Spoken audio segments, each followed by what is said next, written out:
I'm Andra Annette, and I'm here with my good friend and co-host Lorilet Monegro. And today we didn't know what we wanted to talk to, so we're just gonna shoot the shit, and we're gonna talk a little bit about business and what that looks like, both professionally and personally, and hope that we can help you out in some way. So, I'm a nurse by trade. I'm a holistic practitioner, and online I am the leaky gut, thyroid, and weight loss expert because that's what I do. I put people in a body they love, right?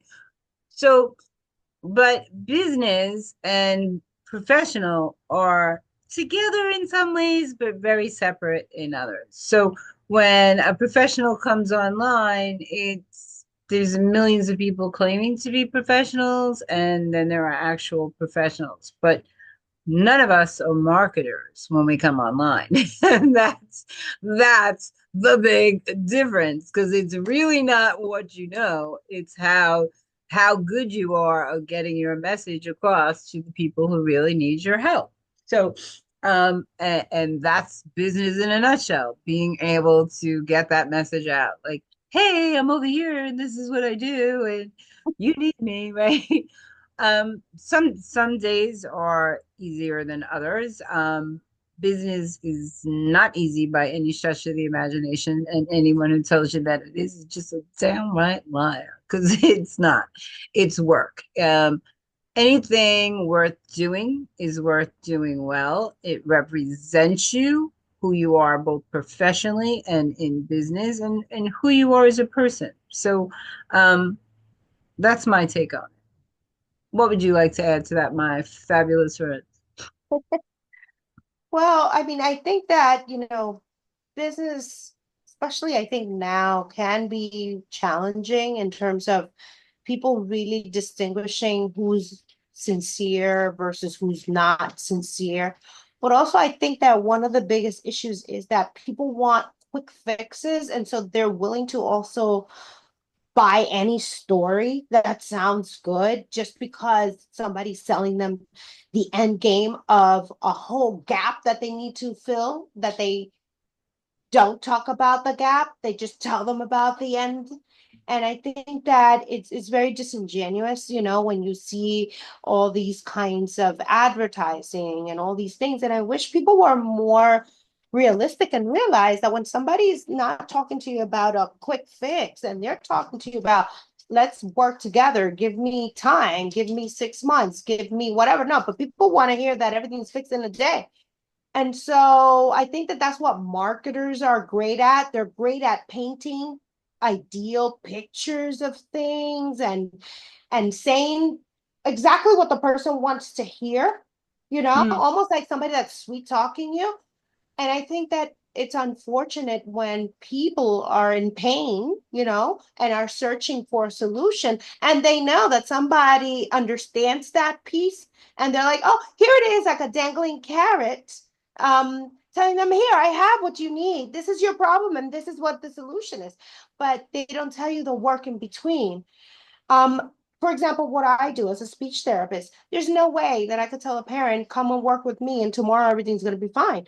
No, because those things are mediated by different conditions, whether your child has certain cognitive impairments or not, whether you are actually willing to put in the work daily so that you can do some stuff with your children, whether you are willing to learn and unlearn, because it's not just learning, there's a lot of bad habits. And so I could never go and tell somebody, hey, come with me and in a week everything's solved. That's a lie, right? But you'd be surprised. People tell you all kinds of weird stories and people are in need. People are in need, They, so they buy it. yeah, but they're taught the market has a very delusional view of how to present your story to get people to buy your product or your services. They specifically market someone's pain points. So, Yes. and I'm not okay with that. I've had people tell me, you and I, because I did have those pain points myself, right? So and it wasn't going to help me if somebody threw it in my face, right?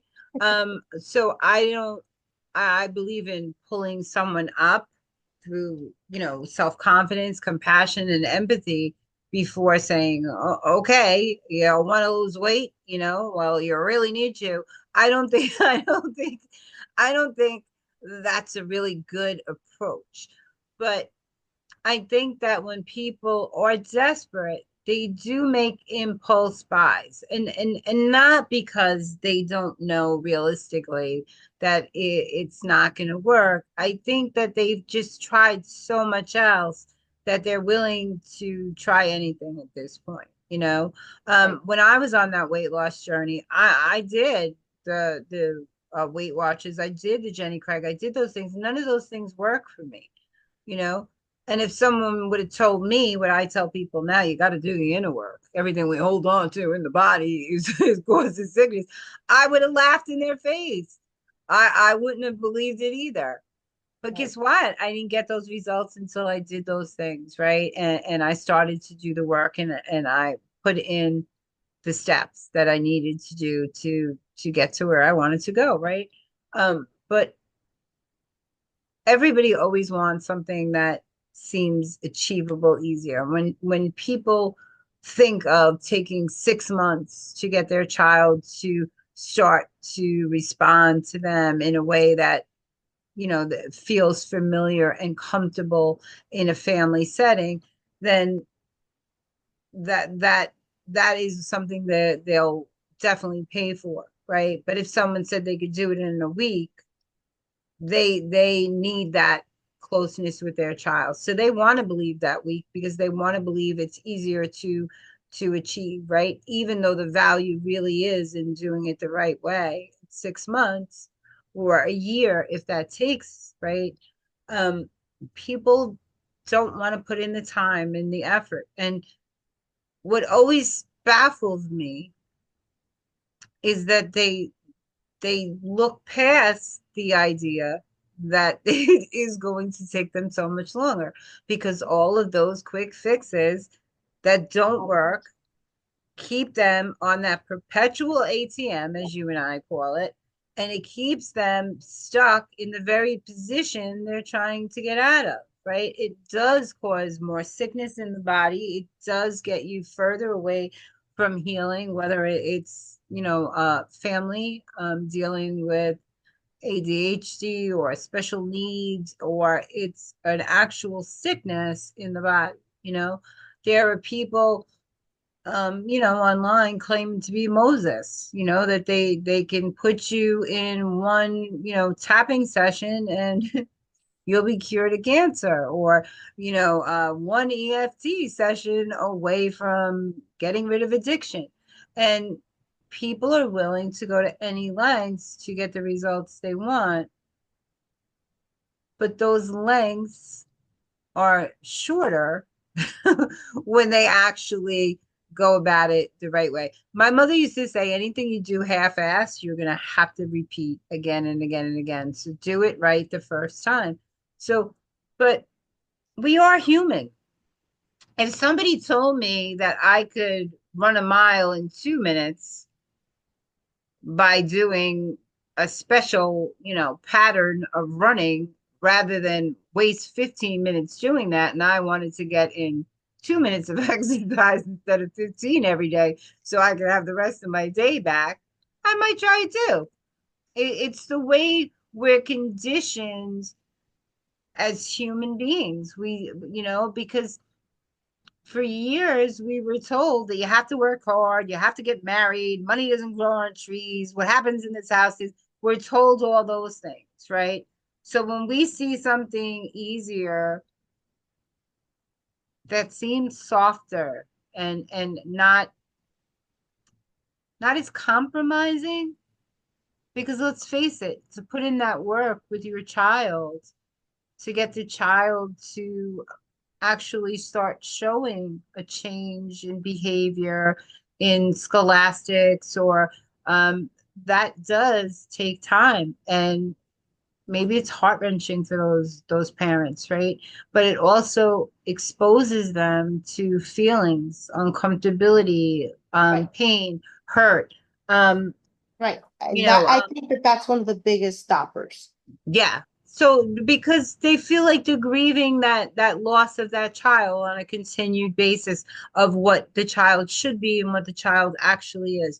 And the same when it comes to weight loss or healing yourself from any other illness, whether it's getting your diabetes under control or managing your hypertension, you do have to look at how you got yourself into that situation. And you do have to be realistic about your eating patterns and your lifestyle that have now caused this. And that's why you keep ending up in the ER. And nobody wants to look at themselves and see their part in it. And unfortunately, until we get honest with those parts, real recovery from anything doesn't happen, And you know? becoming honest with ourselves, first of all, I think one of the biggest things is to have the awareness, right? For whatever the situation might be. And unfortunately, that awareness very rarely comes with joy. When we're in a low place, having awareness of any of these issues that we're struggling with are going to take us to a place that is dark, that we don't like, that has pain, that has all kinds of broken pieces of us that we either have to muster up the courage, right, to kind of put ourselves back together, or continue to deny it or ignore it or put it to the side and fail to acknowledge and do the work that is required to mend. And I think that that's one of the biggest problems, whether the issue be, having a child who has a speech and language delay or is not learning as fast as the parent would want, or whether we're having a child with ADHD. We start seeing the sign, we start seeing their inattentiveness and their running and their inability to stay with things, and these struggles that sometimes we kind of dismiss. And I think it has to do with that, coming to that awareness and taking that ownership, that accountability of that awareness. It's heavy. None of it is easy work. And I think that that's where, a marketer doesn't want to take you there. They don't want to take you to that place. They want to take you to the end. They're like, yeah, let's skip the bad part. Let's skip it. And we're gonna go and show you the transformation. And here you are, you're dancing, you're doing the best. And I think it's so deceptive. I agree that they don't want to take you to that bad place. And I think that's why so many people that are out there selling courses that have a very low open rate and even lower completion rate, right? And that, the whole one to many model, I think something gets lost in that as well too, because there are certain things that people will just never open up about in a group. They do need um they do need that one-to-one to release some traumas and some things that are hard for them in their life that they're holding on to, especially where weight loss is concerned. Most people are holding on to a lot of trauma where weight loss is. So Yeah. usually something from childhood, something that the way a parent made them feel, or a partner, or even friends. They're holding on to those feelings. I've had people tell me they don't know how to put themselves first. They weren't taught something like that. They'll never be able to do that. Um, you know, and they stay stuck, and it's really sad. When you have an addiction, they say you have to hit rock bottom. So anything people is struggling with, I think you got to hit that bottom too. I think you got to want it more than you want anything else. That pain has to be so bad that the only way to go is forward, right? That you're so tired of being here that you got to be ready to go there. And that's the bridge that people are looking for, but they want to skip that piece in the middle and go from this side to this side. Yeah, that's why they feel the gap, you know. Yeah. And Yeah. and and that's why they're not getting the results because right, nobody's telling them, but oh, you're gonna have to put in work. Oh, well, I didn't know this was gonna be hard. Well, what did you think? well, I That mean, we could you know, snap a finger and change appears. So, um, and sometimes people have unrealistic expectations, but there are some people that are incapable of being honest with themselves. And you do you see that a lot in addiction. They're incapable. They tell you that in addiction that you can recover unless you're brutally incapable of being honest with yourself and another human being. So I think a lot of addiction is rooted in trauma, and I think the world that we're living in has a big hold in trauma. I think a lot of the things that we're dealing with today are because of things that we experience as kids, that need for self-validation outside of ourselves, not being born and told that we are perfect the way we are, to be those parents that were loving and caring, but those little comparisons they made along the way. There's different ways that children pick up on those intonations and feel less than. And now we have a world, where everybody's screaming authenticity, but people aren't really ready to step up and be who they are because they still are afraid of that judgment. They're afraid of those triggers that come from those past responses, how it makes them feel, and reliving it again. So we we do have to be compassionate with ourselves, and we can't expect other people to accept us as we are if we can't accept ourselves where we're at either, right? Um, there's nothing wrong with being where you're at. There's always room for growth. There's always room for change. I try to work on myself every day. I don't believe that I'm perfect or that I couldn't stand to make a lot of improvements in my own life. Um, it's work. Do I actively focus on my bad points? No. I focus on the things that I like about myself, and I visit the things that I could be better at. And I try to expand on those and making them better qualities, right?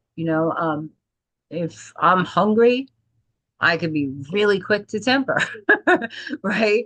Um, so I know that about myself. So I try not to get hungry, right? I take care of myself, I nourish myself, and I do the things I have to do so that I put out a forward-facing, better person, right? Um, so that's my thoughts on it. But you any know, last words for our guests today? well, just thinking about the fact that, one of the Sitting in my bed, critical Billy. things that makes us take action is really getting to know our depths. And when we're able to know our limitations, meaning self-imposed ideas of who we are, and we understand what our identity is, then we're able to say, this is who I am. This is what I believe. This is my core value. This is what I stand for. This is what I will do. This is what I will not do. So it actually allows the person to actually live that concept of authenticity when you're being honest about who you are to yourself. And that takes courage because sometimes, you know, Mm-hmm. you don't want to necessarily admit certain things about yourself. And that means like, hey, I get irritable, I get angry, or I get this whenever X happens, right? But in order for you to even be able to do that, you have to know yourself. So the identity, the awareness, again, that whole interconnectedness of becoming highly aware requires moments of deep thought and reflection. There's no quick solution to that. And the inner game, no one can do it for anybody else. I cannot do anybody's inner work. And this is something that, whether you're struggling with having a child who has a speech and language delay, or you're not sure what the issue is with your child, and you as a parent, your ego based self is like, well, my son or my daughter was going to be a doctor, and now your dream is shattered, for God's sake, because the kid is just a kid. They don't know anything about any of that. But we impose all these things on our worldview and in our lives and on others, instead of realizing, wait a minute, what part of this is really my creation versus what part of it is really what it is. And I think between coming to terms with the awareness and the identity is where we can then become real and authentic.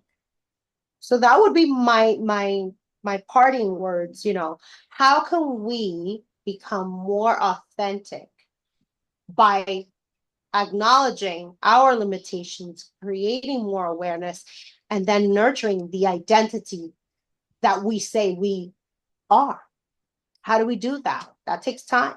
By letting people show up exactly how they are. I just did a reel on this today that we can't impart our views on other people, that people have different life experiences. They went through different things in their life. And that whether you're a team leader or you're building, you have people working for you, you're not going to know their strengths and their weaknesses until you let them show up fully as themselves. So it's the same with other people. Like, I think that when someone is standing on the outside, it's easier to see where that disconnect is in someone else, you know? Well, it tends to be. It tends Yeah. to be So because what sometimes, happens is you're not invested in your own dark waters, and yeah, so someone else can absolutely. see from the outside.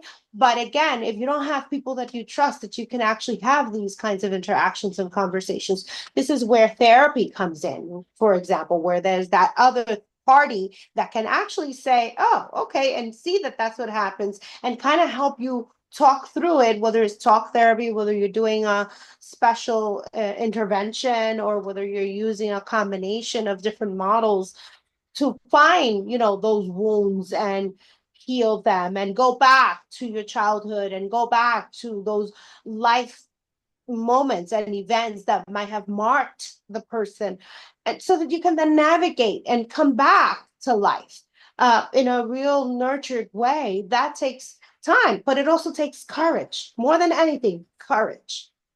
100%. So we're going to end it on that note, guys. We want to thank you so much for joining us today and listening to our ideas. And just to remind you, these are our ideas. We're not trying to impart our beliefs on anybody else. We're just sharing who we are with you. So I am Andra Annette, and this is Lorilet Monegro. And thanks for stopping by on Soul's Code. Have a good night. Ciao.